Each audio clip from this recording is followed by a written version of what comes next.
নমস্কার বন্ধুরা, আমাদের চ্যানেল চলো লেটস কুকে আপনাদের সকলকে জানাই স্বাগত।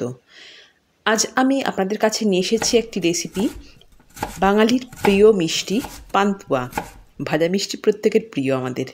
আসুন দেখে নিই কী কী লাগছে আমার এই পান্তুয়া বানানোর জন্য।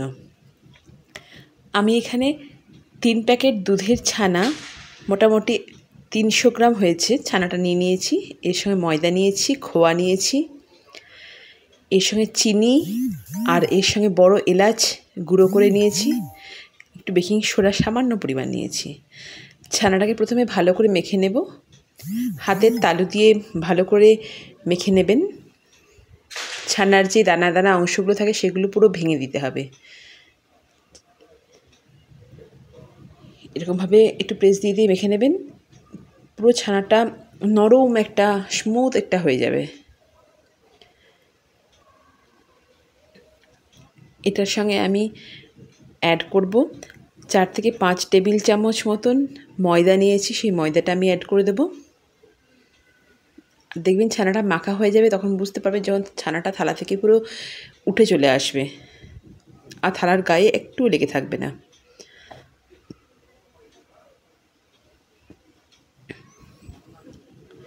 খুব নরম সুন্দরভাবে ছানাটা তৈরি করবেন। ছানাটা ভিনিগার দিয়েও কাটিয়ে নিতে পারেন, লেবু রস দিয়েও কাটিয়ে নিতে পারেন আপনারা।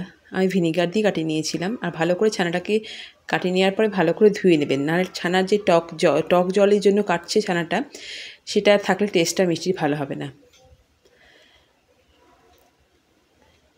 4 থেকে 5 টেবিল চামচ ময়দা আছে এতে, নিয়ে নিলাম। 2 চামচ মতন খোয়া নিয়েছি।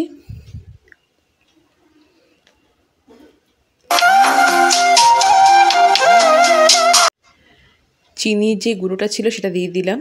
চিনির সঙ্গে বড় এলাচের দানার গুঁড়োটা করে রেখেছিলাম। আর একটু বেকিং সোডা দিয়ে দিলাম, সামান্য বেকিং সোডা। ওই 2 গ্রাম মতন বেকিং সোডা আপনারা ইউজ করবেন। বেশি দিলে মিশে ফেটে যাবে। ভালো করে মেখে নেবেন।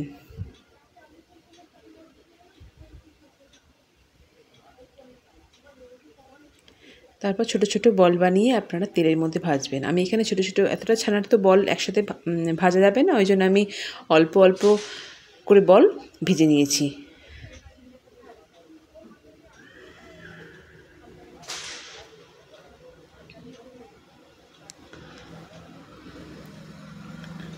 প্রথমে কয়েকটা বল বানিয়ে নিয়ে তারপরে আমি ভেজে নিয়েছি। এই বলগুলো ছোটো সাইজেই করবেন, কারণ এটা ভাজার সময়তে ফুলবে তেলে, আবার রসে দিলে পরেও আরও ফুলবে। সাদা তেল নিয়ে নিচ্ছি। এখানে ডালডা ইউজ করা যায়, আমি ডালডা ব্যবহার করছি না। দোকানে ডালডা ব্যবহার করে, যার জন্য মিষ্টির গায়ে একটা সাদা প্রলেপ পড়ে যায়।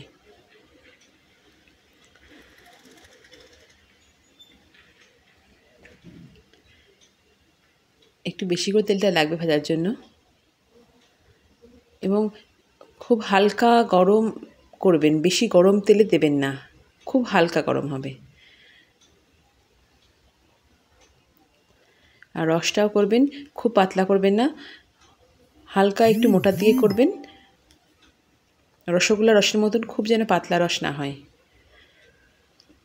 দেখুন তেলের মধ্যে আমি ছেড়ে দিচ্ছি। পান্তুয়াগুলো আমার এখন ডুবে আছে। একটু পরে দেখবেন তেলটা যখন একটু গরম হবে তখন পান্তুয়াগুলো ওপরে ভেসে উঠবে। আর যখনই ভেসে উঠবে তখনই আপনারা গ্যাসের ফ্লেমটা বাড়িয়ে দেবেন।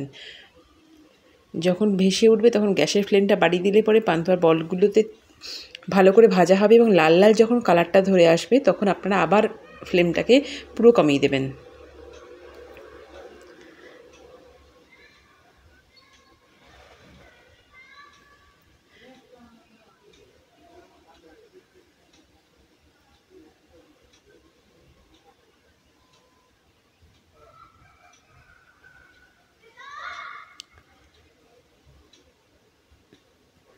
দেখুন বলগুলো কত উপর দিয়ে ভেসে উঠেছে, ফুলে গেছে।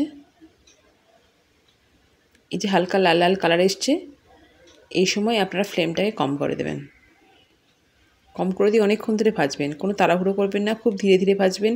পান্তুয়ার কালারগুলো যখন আরশোলার গায়ে রঙের মতন চলে আসবে, হালকা যে কালারটা হয় ব্রাউন ব্রাউন, সেই কালারটা যতক্ষণ আসবে আপনারা হালকা আঁচেই ভাজতে থাকবেন, একদমই গ্যাসটা বাড়াবেন না, তাহলে ভেতরটা শক্ত হয়ে যাবে আর ভালো হবে না পান্তুয়াটা। একদম লো ফ্লেমে ভাজতে থাকবেন, টাইম নিয়ে ভাজবেন। যে পান্তুয়া যখন ভাজা হয়ে গেছে তুলে রসে ফেলে দেবো, রসটা অবশ্যই গরম রাখবেন।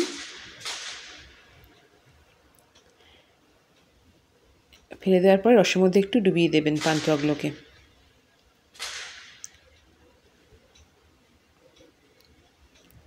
ঢাকা দিয়ে রেখে দেবেন কিছুক্ষণ।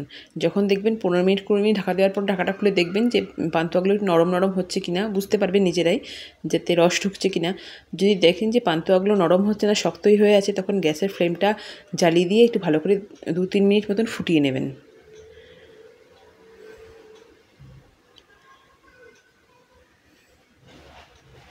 দেখুন আমার পান্তুয়া রেডি হয়ে গেছে, আমাকে এটা ফোটাতে হয়নি, আমি এই রসের মধ্যে রেখেছিলাম 6-7 ঘন্টা, তারপরে আমার রেডি হয়ে গেছে।